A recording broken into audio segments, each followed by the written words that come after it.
কালে মাথায় ছাতি অন্ধকারে দেখবি যেমন টর্চলাইটের বাতি শরীয়ত হইল তোমার সঙ্গের সাথী ও মন শরীয়ত হইল তোমার সঙ্গের সাথী ও মন শরীয়ত হইল তোমার সঙ্গের সাথী রে মন শরীয়ত হইল তোমার সঙ্গের সাথী রে মন শরীয়ত হইল তোমার সঙ্গের সাথী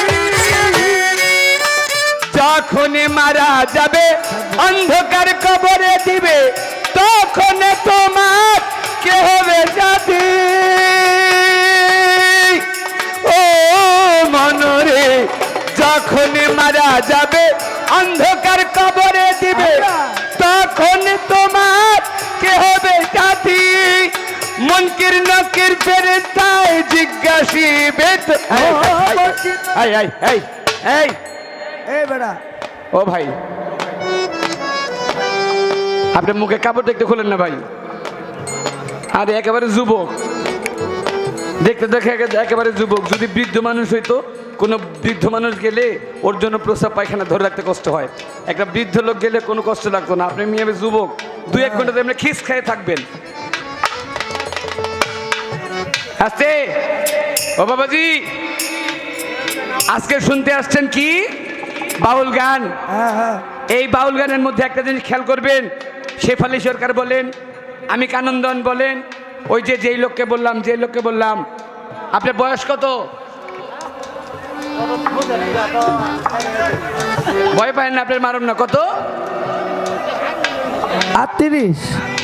38 সুবহানাল্লাহ সুবহানাল্লাহ 37 আচ্ছা যাই হোক ধরেন 25 বা 30 অতিরিক্ত 30 আপনার বয়স বাবাজি একটু খেয়াল করেন 30 বছর আগে কি আপনি দুনিয়ার মধ্যে ছিলেন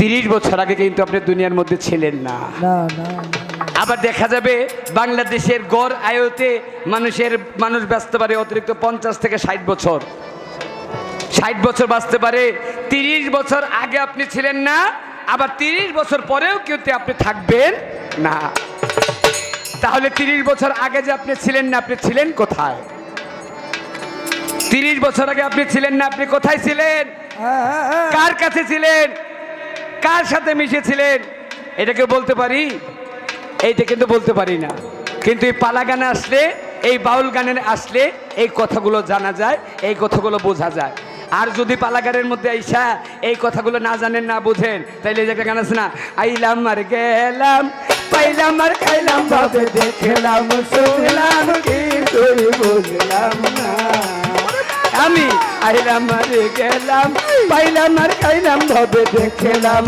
শুনলাম কিন্তু বুঝলাম না তাই ভাই কিছু না বোঝার জন্য না যে কথাগুলো বলতেছি যখনই মারা যাবে অন্ধকার কবরে দিবে তখন তোমার কে হবে সাথী এই দুনিয়ার মধ্যে এখনই আপনি চলে যাবেন একজন যাচ্ছে আবার ডাক দিয়া মধ্যে থেকে আরেক বন্ধু কয় বন্ধু দোস্ত বিয়াই উঠো বাইতে যাবে না এই বিয়াই বয়ে রয়েছে বাইতে যাবে না ডাক দেয় এখন আপনাকে ডাক দিচ্ছে যেদিন আপনি কবরে যাবেন সেদিন কি আপনাকে ডাক দিবে না না সেদিন কিন্তু আপনাকে ডাক দিবে না সেদিন যে ডাক দিবে তার কথা চিন্তা করা উচিত তাই যখন মারা যাবে অন্ধকার কবরে দিবে তখন তোমার কে হবে সাথী ও মনরে যখন মারা যাবে অন্ধকার কবরে দিবে তখন তোমার কে হবে যাবি ও মনরে যখন মারা যাবে অন্ধকার কবরে দিবে তখন তোমার কে হবে সাথী মুনকির নকির ফেরেশতায় জিজ্ঞাসিবে তোমার মুনকির নকির ফেরেশতায় জিজ্ঞাসিবে তোমায় রব তোমার কোন আছে কার উম্মতি রে তুমি রব তোমার কোন আছে কার উম্মতি শরীয়ত হইল তোমার সঙ্গে সাথী রে বল শরীয়ত হইল তোমার সঙ্গে সাথী রে বল শরীয়ত হইল তোমার সঙ্গে সাথী রে বল শরীয়ত হইল তোমার সঙ্গে সাথী এই বাড়ির রব তোমার কোন আছে বলো না আমাদের কাছে রব তোমার কোন আছে বলো না আমাদের কাছে হইতে হবে সেদিন সত্যবাদী ও মনরে রব তোমার কোন আছে বলো না আমাদের কাছে হইতে হবে সেদিন সত্যবাদী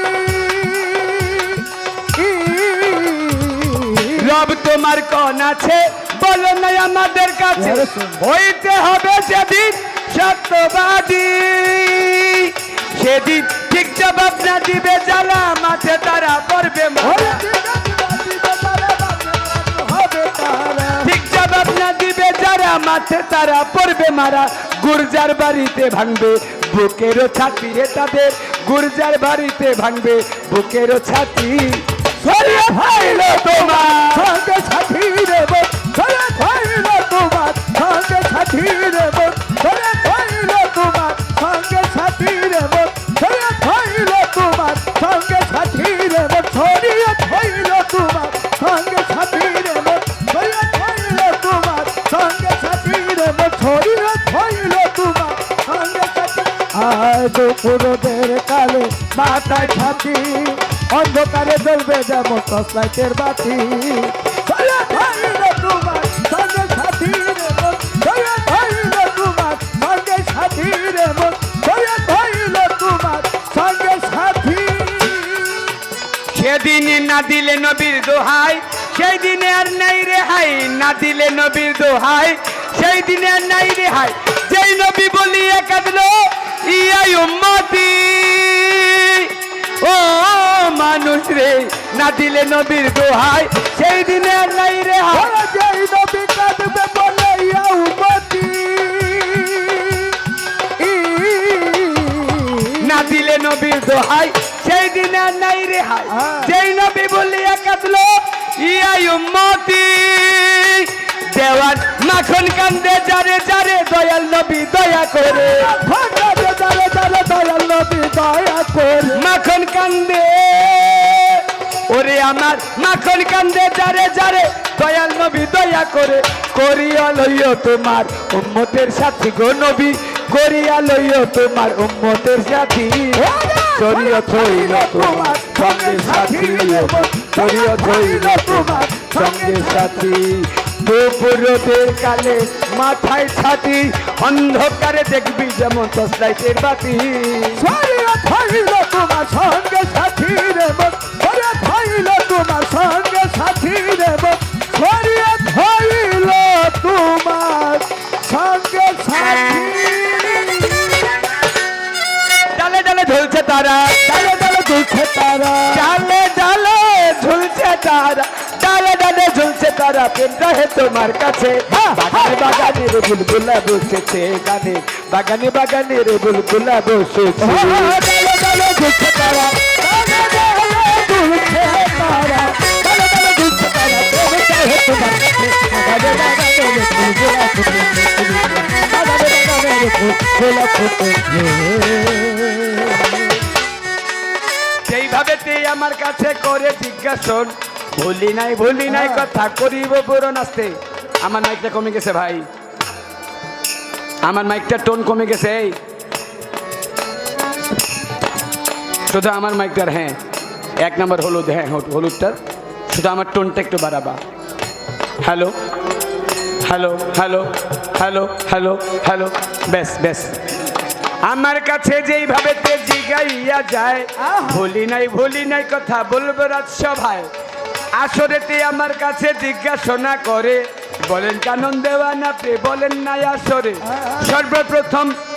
সর্বপ্রথম তাসমিহা বিসমিল্লাহ ভাবে কেবা পাঠ করিল এই কথাটি আসরেতে আমারে জিগাইল ভুলি নাই কথা আমার মনে পড়ে তাহার কথার উত্তর দিব এই না রাজা আসরে আমি বলবো কথা ধীরে ধীরে বলবো কথা ধীরে ধীরে বলবো কথা ধীরে ধীরে বলিব সবার কাছে বাগানে বাগানে রে বুলবুলা বসেছে বাগানে বাগানে রে বুলবুলা বসে ও ডালে ডালে দুলছে তারা ডালে ডালে দুলছে তারা ডালে ডালে দুলছে তারা প্রেম চাহে তোমার কাছে বাগানে বাগানে রে বুলবুলা বসেছে পুরুতে বাগানে বাগানে রে বুলবুলা বসেছে এই সর্বপ্রথম তাসমিহা আউযু বিল্লাহি মিনাশ শাইতানির রাজিম বিসমিল্লাহির রহমানির রহিম এই শব্দটি পাঠ করেছিল সর্বপ্রথম যেজন প্রথম দুনিয়ার মধ্যে মানুষ ছিল ছিল যার নাম হবে বাবা আদম হইল। আমরা এই সর্বপ্রথম ছোট আস্তে যদি কিতাব ইতিহাস যদি ইতিহাস বলতে যাই ইতিহাসের মধ্যে আসে হযরত আদম আলাইহিস সালাম সর্বপ্রথম এই তাসমিহা আউযু বিল্লাহি মিনাশ শাইতানির রাজিম এই কথাটি পাঠ করেছিলেন। কেন পাঠ করেছিলেন? আল্লাহ পাক আদমরে বানাইলেন, আদমরে বানানোর পরে আদমকে বেহেশত কাঙরায় রাইখা দিলেন। তখন ফেরেশতাগণ ডাক দিয়ে বলেন বাবা কথা বলে কথা বিরক্ত খারাপ লাগে নাকি? আবার আদমকে আল্লাহ পাক ডাক দিয়ে বলে হে আদম জীব ও যত ফেরেশতাগণ আল্লাহর অগণিত ফেরেশতা আল্লাহর ফেরেশতারা ডাক দিয়ে বলে আল্লাহ তুমি মাটি দিয়ে আদম বানাইলে কি কারণে?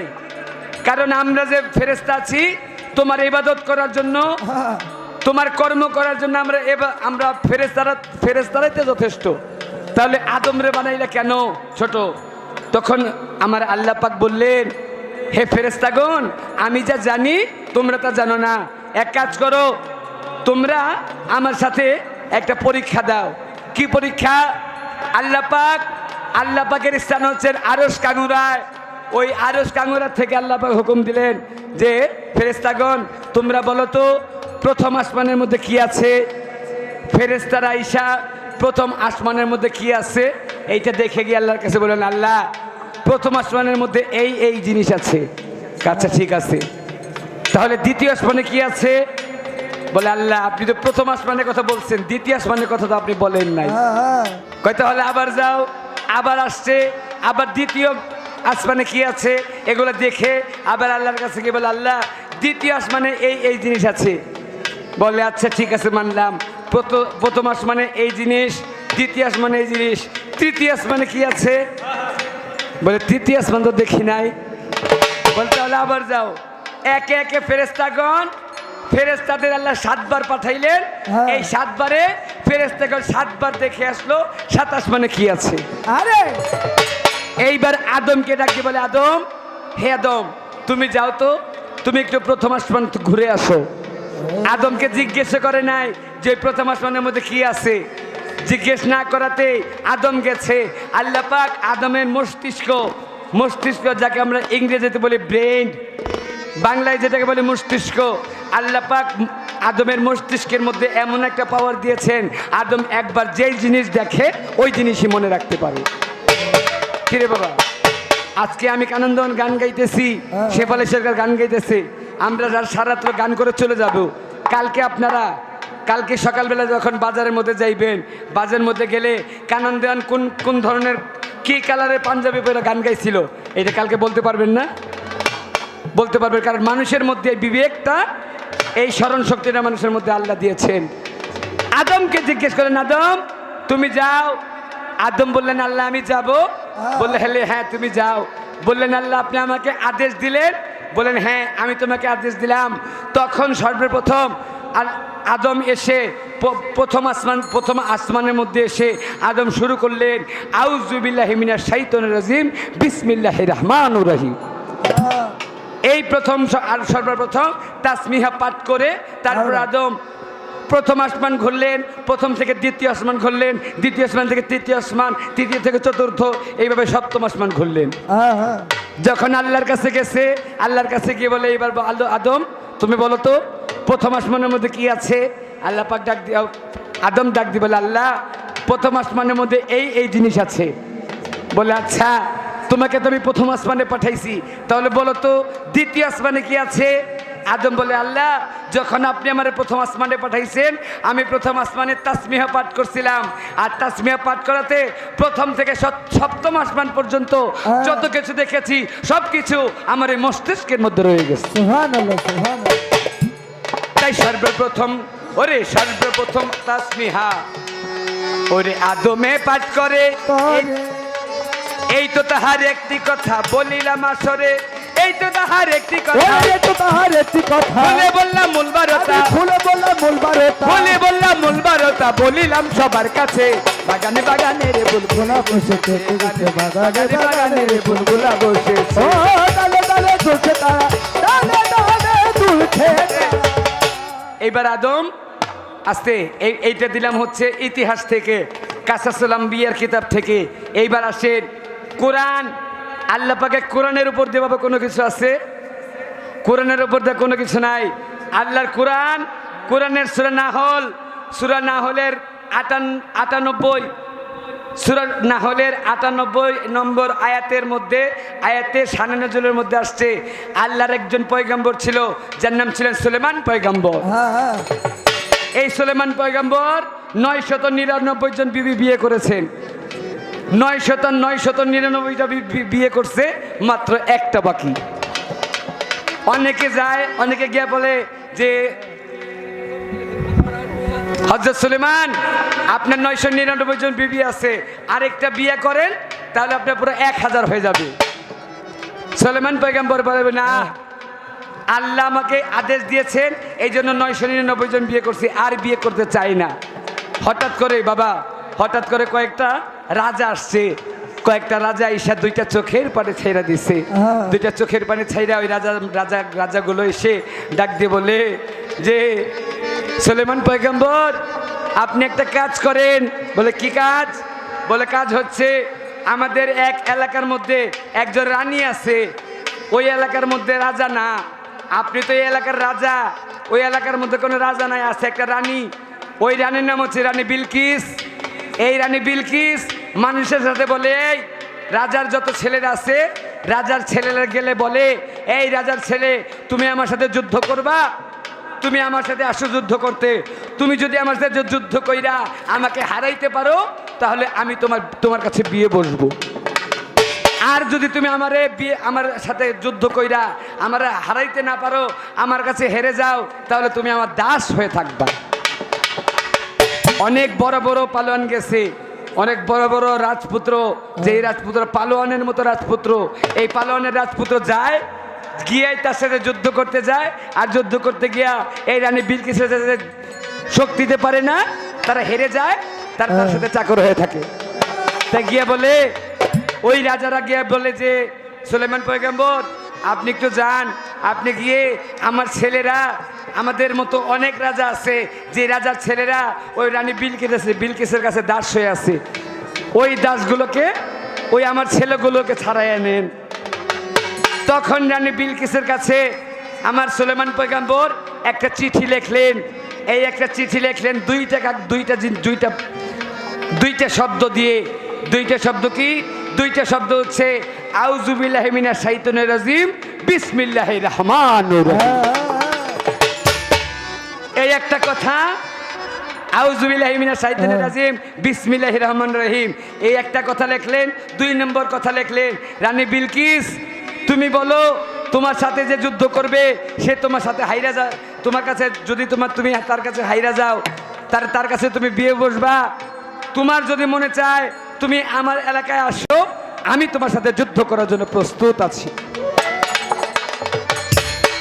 রানী বিলকিস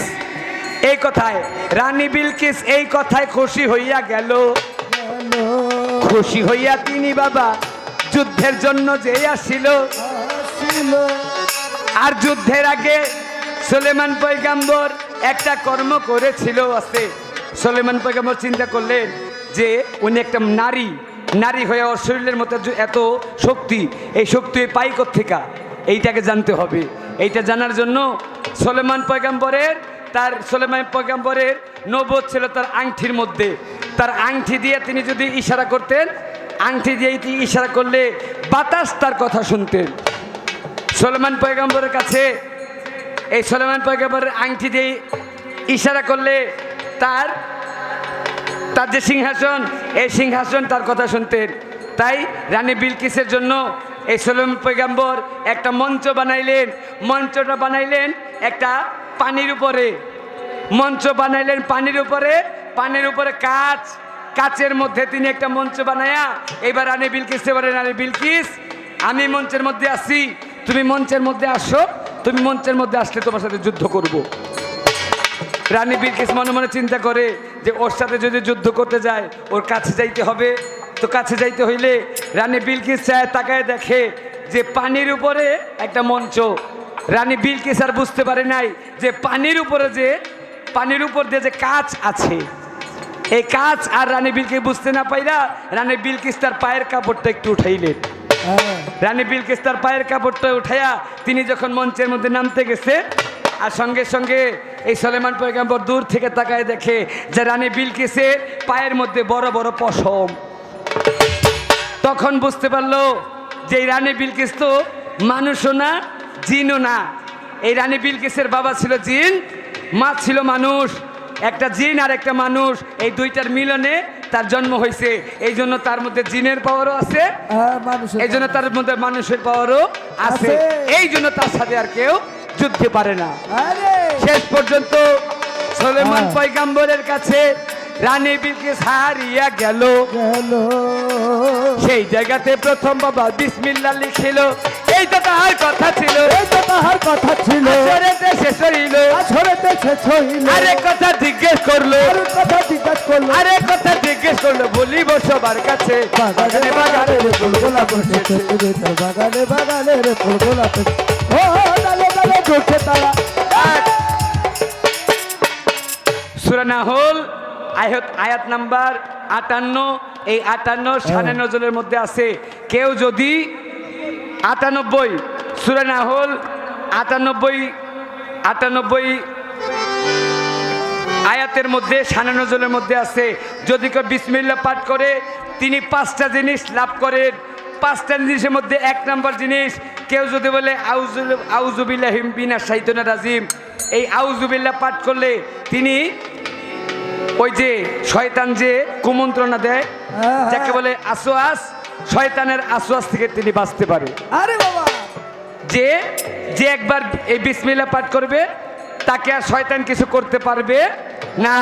1 নাম্বার, তিনি শয়তানের আসওয়াস থেকে বেঁচে যাবে। 2 নাম্বার, যদি কেউ বিসমিল্লাহ পাঠ করে তার পবিত্রতা নষ্ট হবে না। তিনি যদি অজু করে, এই অজু অবস্থায় একবার বিসমিল্লাহ পাঠ করলে তার অজু ঠিক থাকবে। 3 নাম্বার, এই বিসমিল্লাহ যে একবার পাঠ করবে, এই বিসমিল্লাহ পাঠ করলে, এই বিসমিল্লাহ পাঠ করলে তিনি কোরআন পড়তে পারবে। কারণ কেউ যদি কোরআন পড়তে যান আর কোরআন পড়তে গিয়া যদি আগে বিসমিল্লাহ পাঠ না করেন, তার কোরআন তেলাওয়াত হবে না। তাই 1 নাম্বার আসওয়াস থেকে বাঁচা যাবে, 2 নম্বর পবিত্রতা বজায় থাকবে, 3 নাম্বার কোরআন পাঠ করতে সহজ হবে, 4 নাম্বার তার দেহের মধ্যে, তার কালবের মধ্যে যত ময়লা থাকবে, কেউ যদি একবার আউযুবিল্লাহি মিনাশ শাইতানির রাজিম এই কথাটি পাঠ করে, তার কলবের মধ্যে যত ময়লা থাকুক এই ময়লাগুলো পরিষ্কার হয়ে যাবে। 5 নাম্বার, কেউ যদি বিসমিল্লাহ পাঠ করে, এই বিসমিল্লাহ পাঠ করলে তার রুহানি তাওয়াজ্জুহ, রুহানি তাওয়াজ্জুহ বলতে অনেক বড় বিষয়, আমি অনেক বড় বিষয় খুলে বলবো না, শুধু সংক্ষিপ্ত বলবো, তার রুহানি তাওয়াজ্জুহটা ঠিক থাকে। ওরে এই তো তাহার কথা ছিল, এইবার আমার জিজ্ঞাসা ছিল, এইবার আমার জিজ্ঞাসা ছিল, জিগাইব তার কাছে বাগানে বাগানে রে বুলবুলা বসেছে, বাগানে বাগানে রে বুলবুলা বসেছে। ও ডালে ডালে ঝুলছে তারা, ডালে ডালে ঝুলছে তারা, ডালে ডালে ঝুলছে তারা, পেটা है তোমার কাছে বাগানে বাগানে রে ফুলগোলা বসেছে, বাগানে বাগানে রে ফুলগোলা বসেছে। এই বেলা এই এখন বিচ্ছেদের সময় হয়েছে, আগে গরম হয়ে যাস, বিচ্ছেদের সময় আসুক তারপরে গরম হয়েছে। 1.5 কেজি দুধ খাওয়াইছে। আস্তে আস্তে আজকে আমাদের শেফালী সরকার সাহেবা তিনি আজকে গাইব কি গাইব? মারফত। মারফত কারা করে? যারা ওলি আল্লাহ হইতে পারে তারা করে মারফত। আরে কি হবে, ঠিক না? কথা কই। আচ্ছা, আমার প্রশ্নটা একটু খেয়াল করবেন। এক আল্লাহর ওলি, হ্যাঁ, মারিফতের এক আল্লাহর ওলি রাস্তাতে হাইটা যায়, তার মাথার সামনে আসছে একটা পাখি। এই একটা মারফতের অলির মাথার সামনে আসছে একটা পাখি, আর এই মারফতের অলি তিনি আল্লাহর অলি হইয়া ওই মাথার উপর যে পাখি, এই পাখিটা থাপা দিয়ে ধরছে, পাখিটা থাপা দিয়ে ধরছে, ধইয়া তার মুঠের মধ্যে রাখছে। পাখির যে সাথী, ওই সাথীটা এসে কয় যে আপনি আল্লাহর ওলি, আপনি এক কাজ করেন, আপনি আমার বন্ধুটারে, যেই বন্ধুটা ধরে রাখছেন, এই বন্ধুটার ছাইরা দেন। আরে পাখি এই কথা বলাতে ওই আল্লাহর ওলি ওই পাখিটার ছাড়বে, পাখিটার ছাড়তে গিয়ে যখন হাত খুলছে, হাত খুলে দেখে এই পাখিটার হাতের মধ্যেই মারা গেছে। কিন্তু হাতের মধ্যে মারা যাওয়ার আগে এই পাখি বলছে আল্লাহর দরবারে একটা অভিশাপ দিছে। কি অভিশাপ? হে আল্লাহ, যে আমারে বিনা অপরাধে ধরলো, যে আমারে বিনা অপরাধে তার হাতের মধ্যে চাপ দিয়ে মারলো, আল্লাহ তুমি তার মারফত, তার যে আউলিয়াতি, তার মারফত তুমি কাইরা নিয়ে যাও। অনেক কঠিন কথা রে বাবা। আর এই কথা সঙ্গে সঙ্গে আমার আল্লাহ তার কথা রাজি হয়ে গেছে, ওই পাখির কথা রাজি হয়ে গেছে। ওই আল্লাহর অলির হাতে যে পাখি ছিল, এই পাখির অভিশাপে তার এই দুনিয়ার মধ্যে আউলিয়াতি বা তার মারফত দুনিয়া থেকে হারিয়ে গেছে। হারিয়ে গেছে কিভাবে? একটা পাখির মাধ্যমে।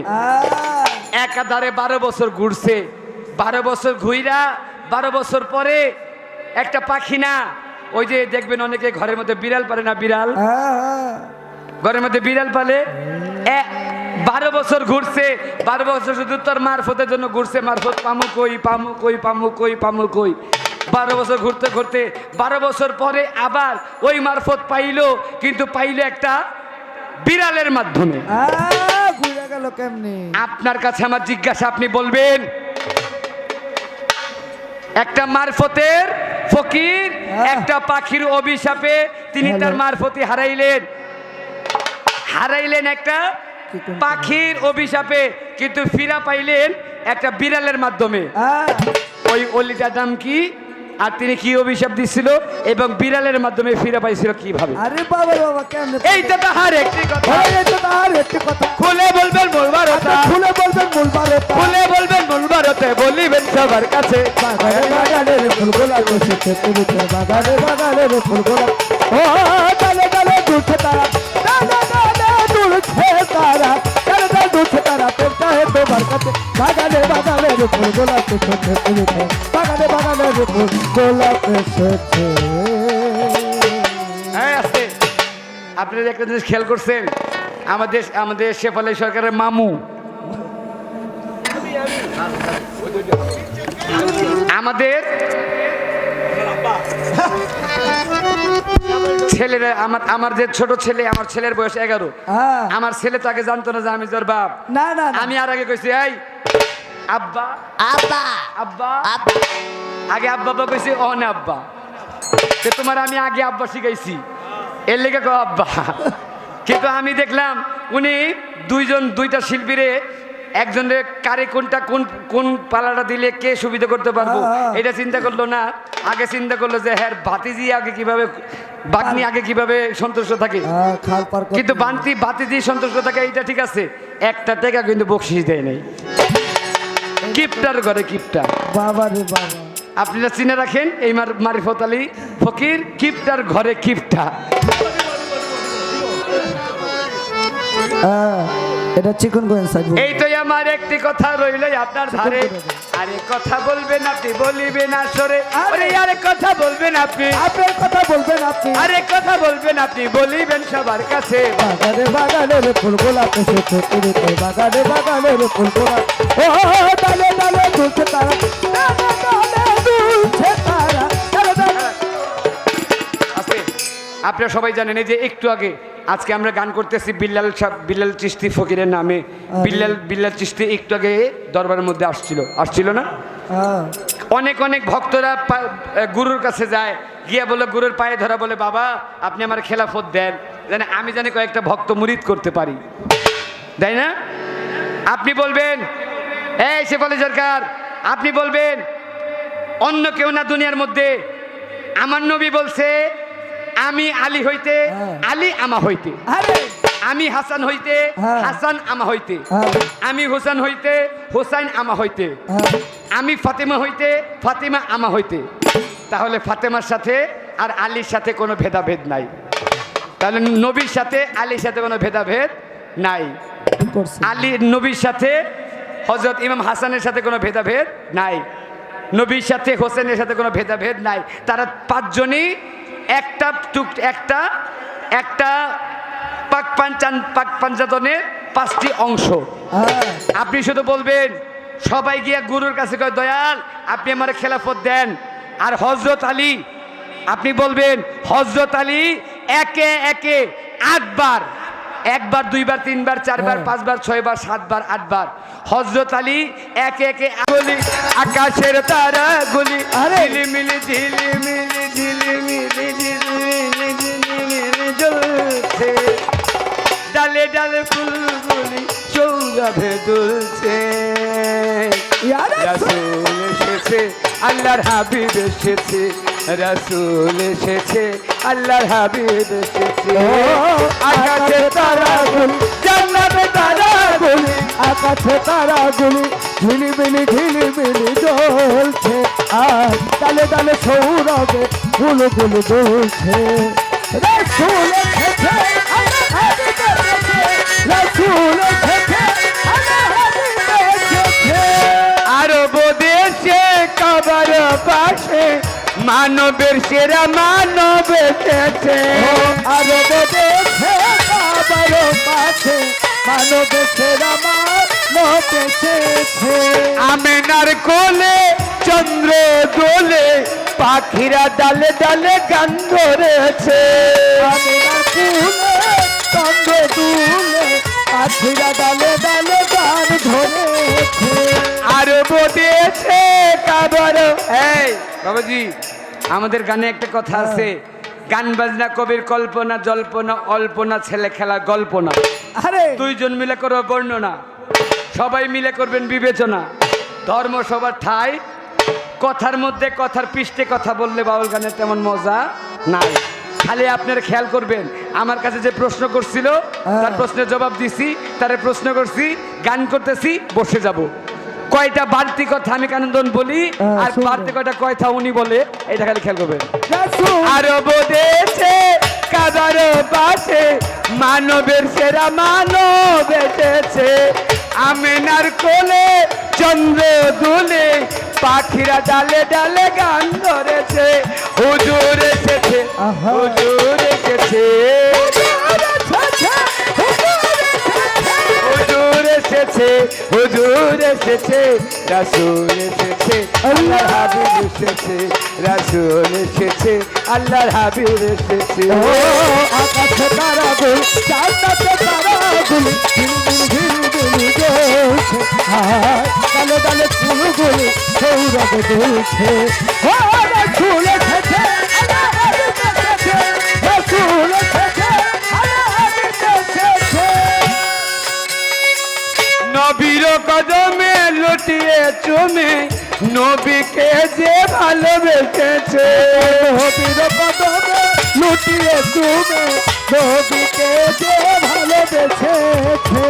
আরাম আরাম দোজখ হারাম, জান্নাতে তার নাম লিখেছে। হারাম হারাম হারাম হারাম জান্নাতে তার নাম লিখেছে। নবীর কদমে। এই আস্তে বাবাজি, এতগুলো মানুষের মধ্যে এমন কেউ আছেন যারা সৌদি আরবের মধ্যে গিয়েছিলেন? সৌদি আরব প্রবাসীতে একজন নাই এখানে? ওই যে একজন হাত তুলছে, একজন ব্যক্তি। হ্যাঁ, ওই যে এখানে আরো 2-3 জন আছে যারা সৌদি আরব গিয়েছেন। সৌদি আরব যারা গিয়েছেন তারা বলতে পারবেন, সৌদি আরবে রাত্রেবেলা থাকে একটু শীত, আর দিনের বেলা সূর্যের তাপে বালু এমন গরম হয়, ওই বালুর মধ্যে মাঠ জুতা পরেও হাঁটা যায় না। কি বাবা, সত্য না? আমার নবীর এক সাহাবা আছে, নবীর এক সাহাবা নবীরে দেখে নাই, নবীরে না দেখে বাড়িতে সিরিয়া, বিরাট বড় জমিদারের ছেলে, এত বড় জমিদারের ছেলে জীবনে 1 গ্লাস পানি নিজের হাতে ধইরা খায় নাই। তারে ধইরা খাওয়াইতো তার দাসীরা, তারে গোসল করা দিত দাসীরা, কাপড় চোপড় পরা দিত দাসীরা, খাওয়াই দিত দাসীরা, পানিটা পর্যন্ত খাওয়াই দিত তার দাসীরা। ওই ব্যক্তি একদিন হঠাৎ করে শুনছে দিনের নবী হযরত মুহাম্মদ দুনিয়ার মধ্যে আসছেন, তিনি সওগাত নিয়ে আসছেন, লা ইলাহা ইল্লাল্লাহু মুহাম্মাদুর রাসূলুল্লাহ সাল্লাল্লাহু আলাইহি ওয়াসাল্লাম। আস্তে। আর এই সওগাত যেদিন শুনছে, এই সওগাত শোনার সঙ্গে সঙ্গে তার বাবার যত সম্পত্তি, বাবার অঢেল সম্পত্তি বাদ দিয়া তিনি নবীর কালেমা পাঠ করে লা ইলাহা ইল্লাল্লাহ মুহাম্মাদুর রাসূলুল্লাহ সাল্লাল্লাহু আলাইহি ওয়াসাল্লাম এই কালেমা পাঠ করে মুসলমান হয়ে গেছে।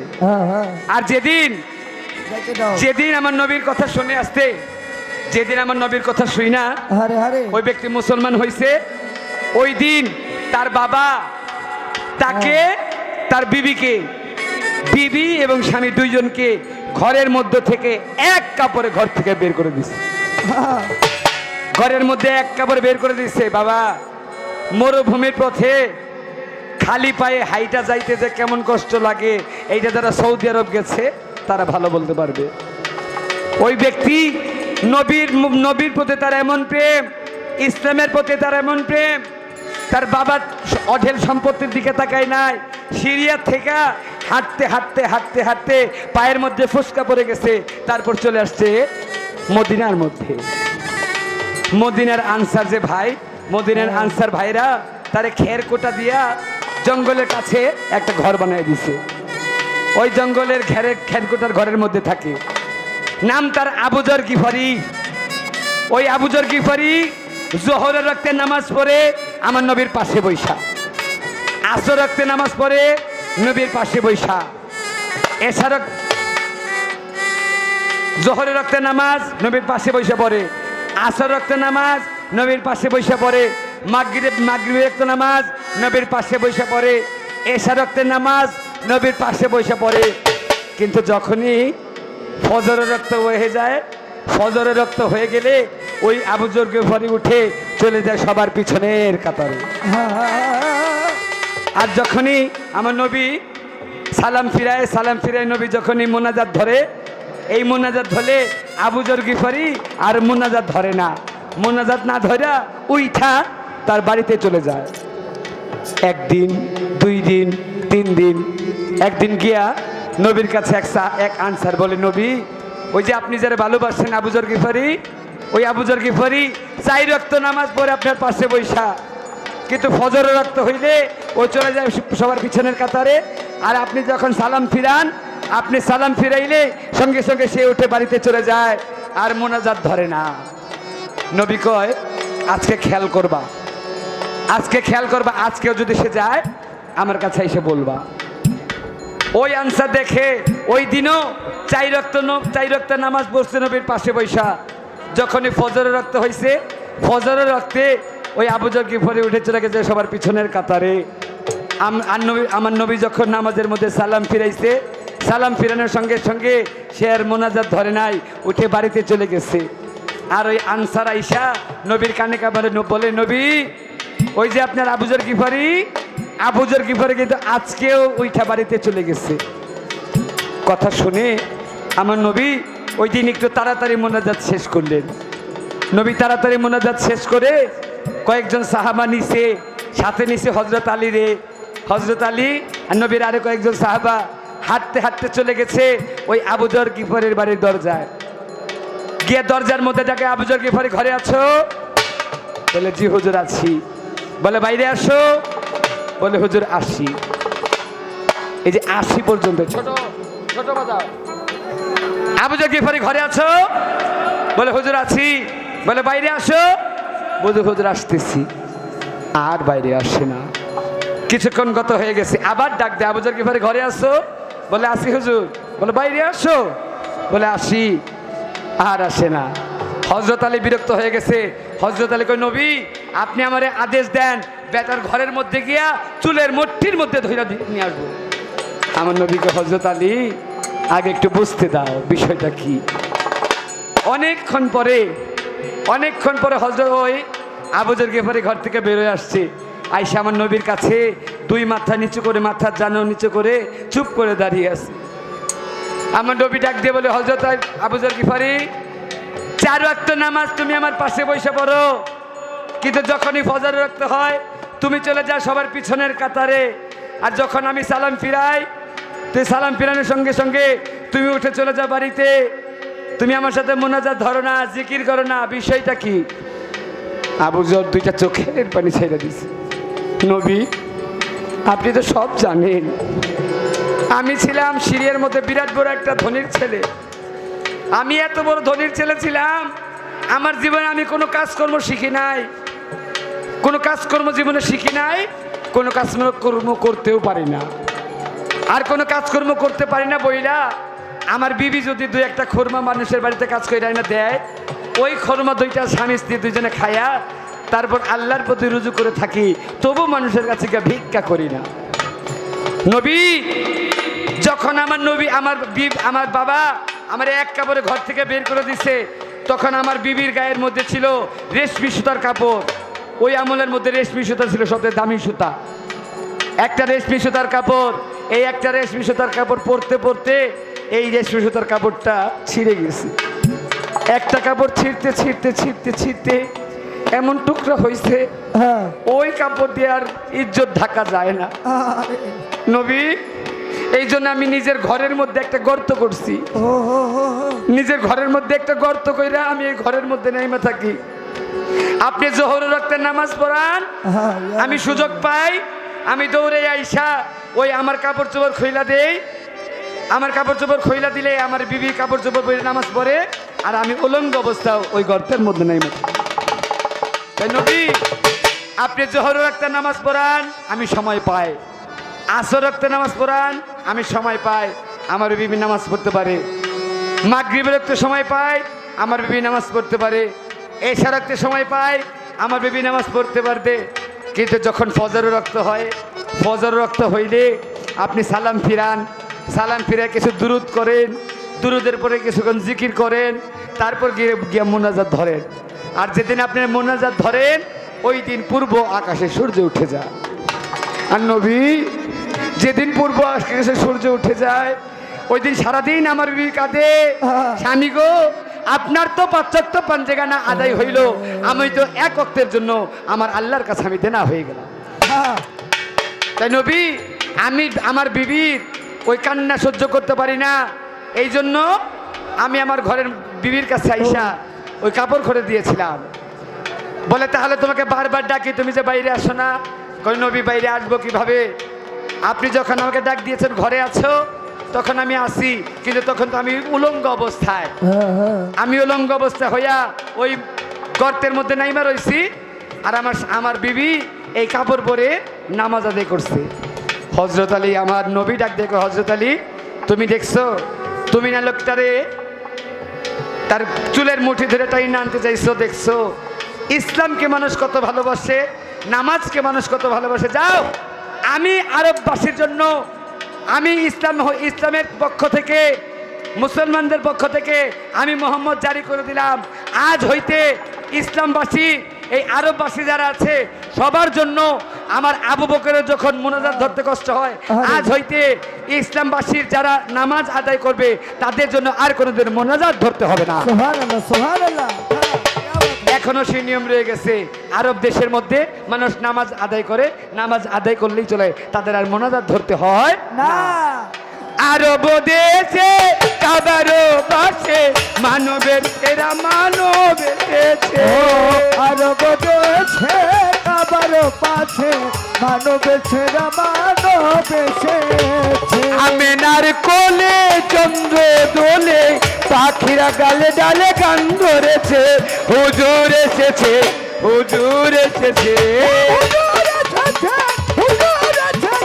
হুজুর এসেছে, হুজুর এসেছে, রাসূল এসেছে, আল্লাহ হাবিব এসেছে, রাসূল এসেছে, আল্লাহ হাবিব এসেছে, রাসূল এসেছে, আল্লাহ হাবিব এসেছে, রাসূল এসেছে, আল্লাহ হাবিব এসেছে।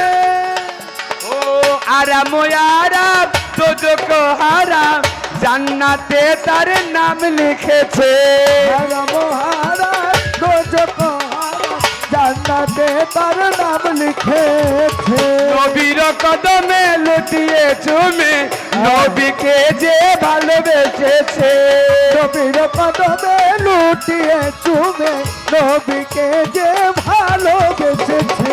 আরাম আরাম দোজখ হারাম জান্নাতে তার নাম লিখেছে, নবীজির কদমে লুটিয়ে চুমে নবীকে যে ভালোবেসেছে, হুজুর এসেছে, হুজুর এসেছে, হুজুর এসেছে, হুজুর এসেছে, এসেছে, হুজুর এসেছে, রাসূল এসেছে, আল্লাহর হাবিব এসেছে, রাসূল এসেছে।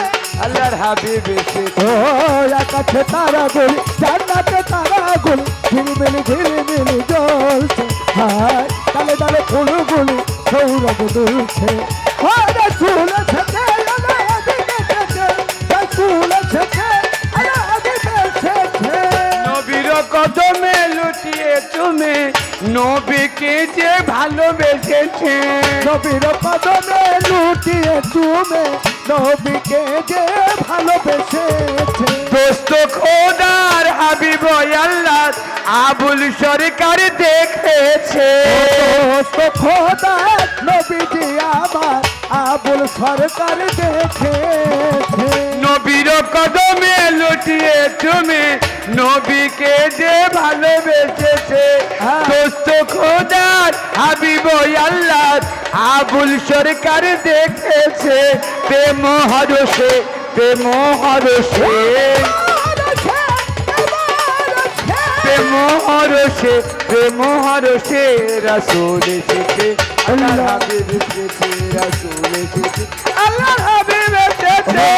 আকাশে তারাগুলি, জান্নাতে তারাগুলি, ঝিলমিল ঝিলমিল জ্বলছে। ডালে ডালে ফুলগুলি সৌরভ দুলছে। ও রাসূল